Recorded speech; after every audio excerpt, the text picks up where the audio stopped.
Chen Ping berpikir sejenak, lalu berkata, aku bisa memberimu busur Raja Dewa ini, tetapi kamu sama sekali tidak bisa menarik anak panahnya, jadi akan sia-sia di tanganmu.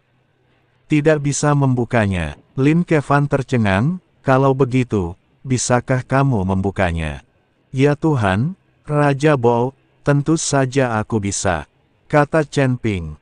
Karena kamu bisa melakukannya, aku pun bisa. Sambil berkata demikian, Lin Kevan menarik busurnya dan mulai menarik tali busurnya.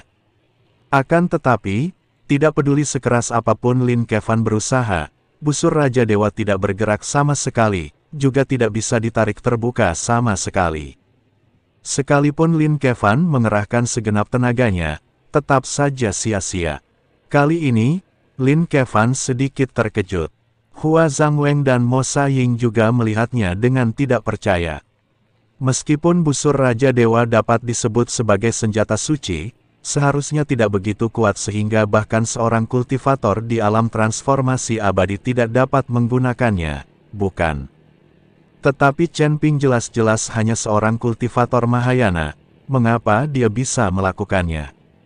Sudah kubilang kau tak bisa melakukannya, jadi jangan buang-buang tenagamu. Chen Ping menerima busur Raja Dewa. Coba tarik itu. Lin Kevan tidak menyerah. Dia ingin melihat bagaimana Chen Ping menarik busur Raja Dewa. Baiklah, biar aku tunjukkan padamu. Chen Ping berjalan keluar ruangan sambil membawa busur Raja Dewa, dan Lin Kevan serta dua orang lainnya buru-buru mengikutinya. Chen Ping terlihat menarik busurnya dan membidik ke arah kekosongan, lalu dengan ringan mengaitkan tali busur dengan satu jari, disertai dengan gelombang pola Tao dan roh jahat dalam tubuh Chen Ping. Busur Raja Dewa ditarik, dan titik-titik cahaya yang tak terhitung jumlahnya terus berkumpul di sekitarnya, akhirnya membentuk bulu anak panah. Suara mendesing. Chen Ping melepaskan tali busur, dan anak panah itu berubah menjadi aliran cahaya yang melesat lurus ke langit, meninggalkan bekas hitam di seluruh kehampaan, seolah-olah telah terkoyak seluruhnya. Lin Kevan dan dua orang lainnya menatapnya dengan linglung. Mereka semua tercengang. Kekuatan anak panah tadi begitu kuat sehingga tidak seorang pun dari mereka bertiga dapat menangkisnya. Ah! Tiba-tiba terdengar teriakan dari langit. Kemudian bayangan hitam jatuh dengan cepat dan mendarat dengan keras di depan Chen Ping dan yang lainnya. Chen Ping dan yang lainnya dengan cepat menoleh dan mendapati bahwa itu adalah seorang kultivator. Tetapi kultivator ini memiliki lubang besar di dadanya dan telah terdiam untuk waktu yang lama. Jelaslah bahwa lubang di tubuhnya disebabkan oleh panah Chen Ping. Lin Kevan dan dua orang lainnya memandang Chen Ping, dan Chen Ping memasang ekspresi malu di wajahnya. Ini terlalu kebetulan. Itu cedera yang tidak disengaja. Itu murni cedera yang tidak disengaja. Selagi Chen Ping berbicara, dia berjongkok dan mulai menggeledah biksu itu, mengumpulkan semua tas penyimpanan yang ada pada biksu itu. Kemudian Chen Ping melambaikan tangannya, dan tubuh biksu itu langsung berubah menjadi abu, hanya menyisakan lubang yang dalam di halaman. Si idiot ini buta dan tidak membuka matanya. Dia menabrakku. Dia pantas mati. Mo Saying membantu Chen Ping untuk minta izin. Ya, orang ini hanya kurang beruntung. Ini tidak ada hubungannya dengan mengikuti rekan Daois Chen. Melihat ini, Hua Zhangweng juga buru-buru berbicara.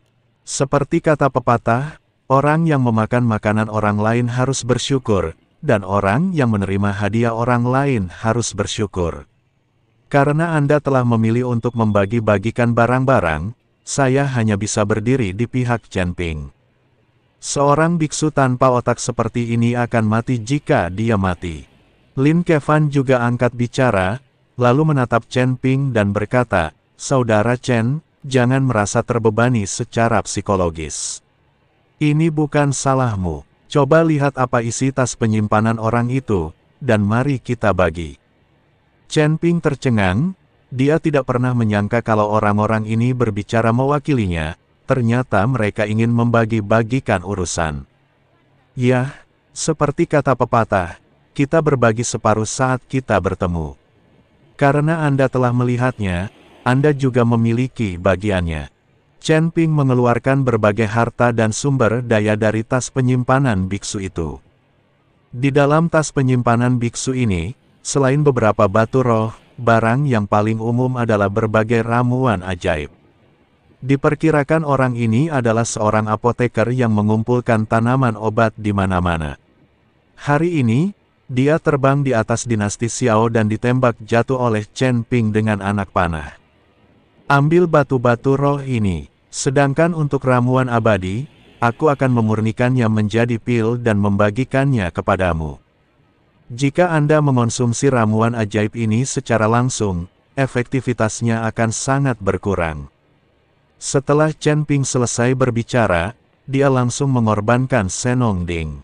Astaga, apa ini? Kelihatannya keren sekali. Mo Saiying sangat terkejut saat melihat Senong Ding. Apakah ini kuali suci untuk memurnikan pil? Hua Zhangweng membelai Senong Ding dan juga sangat terkejut. Saudara Chen, Anda juga bisa membuat pil. Apakah Anda seorang apoteker? Lin Kevan juga sedikit terkejut. Dia tidak menyangka bahwa Chen Ping ternyata adalah seorang apoteker.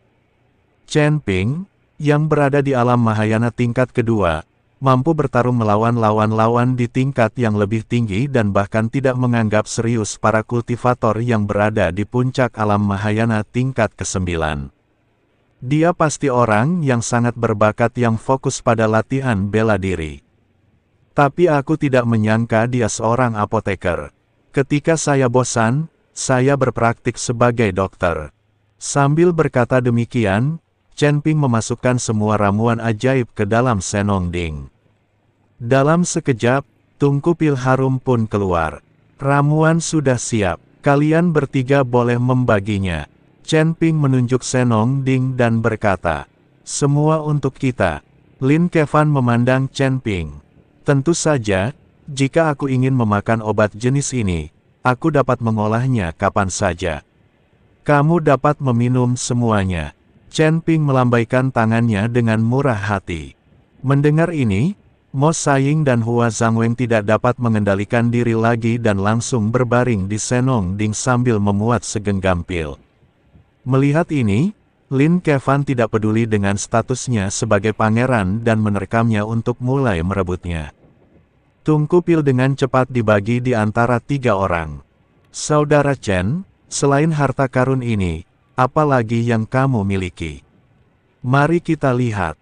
Lin Kevan tahu bahwa Chen Ping pasti memiliki lebih banyak harta karun. Tidak mungkin dia hanya memiliki busur Raja Dewa dan Ding Senong. Tidak ada hal yang hebat, hanya beberapa lonceng berpola naga, pedang pembunuh naga, cambuk ajaib dan semacamnya. Sambil berbicara Chen Ping mengeluarkan semua harta karunnya. Melihat harta karun yang diambil Chen Ping satu persatu, mereka bertiga tercengang. Karena di mata mereka, masing-masing dari ini adalah senjata ajaib. Lin Kevan menatapnya dengan takjub, dan akhirnya pandangannya tertuju pada pedang pembunuh naga. Saudara Chen, ini adalah pedang yang memiliki kebijaksanaan spiritual, kan? Lin Kevan bertanya sambil membelai lembut pedang pembunuh naga. Penglihatan yang bagus. Pedang pembunuh nagaku memang cerdas. Chen Ping mengangguk. Mendengar ini, Lin Kevan mengambil pedang pembunuh naga dan berkata dengan enggan, Saudara Chen, karena kamu sudah memiliki senjata ajaib seperti busur Raja Ilahi, berikan aku pedang pembunuh naga ini. Aku tidak mungkin tidak bisa menggunakan pedang. Chen Ping. Apa artinya ini? Chen Ping tidak bisa berkata apa-apa. Dia tidak menyangka paman keempatnya begitu tidak tahu malu.